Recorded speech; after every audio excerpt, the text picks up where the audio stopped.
Hello అండి అందరికీ. ఒక సాంగ్ ఉంది మీకు తెలుసా? అర్ధశతాబ్దపు అజ్ఞానాన్ని స్వతంత్రమందామా, స్వర్ణోత్సవాలు చేద్దామా.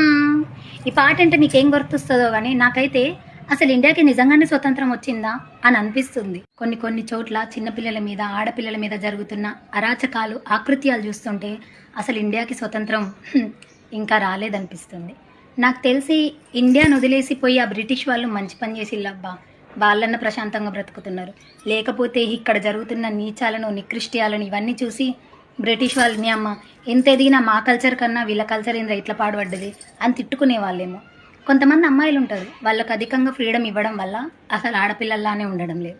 నాకు తెలిసి ఇప్పుడు కొంతమంది దేశభక్తులు వచ్చి కొన్ని స్పీచ్లు ఇస్తారు, ఏమని అమ్మాయిలు కరెక్ట్గా ఉండట్లేదు. అవును, అమ్మాయిలు ఈ ఫ్రీడమ్ని మిస్యూజ్ చేసుకుంటున్నారు, నేను ఒప్పుకుంటున్నా.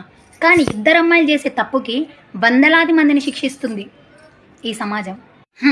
మన కర్మ ఏంటంటే ఇంత పెద్ద స్వతంత్ర భారతంలో రోజుకొక్క గొడవైనా జరుగుతుంది, రోజుకొక్క హింసాత్మకమైన సంఘటనలే జరుగుతున్నాయి. మతం కోసం గొడవ, కులం కోసం గొడవ, అది చాలదన్నట్టు పసి కందు నుండి పండు ముసలి వరకు రేపులు. ఎక్కడ్రా మనకు స్వతంత్రం వచ్చింది?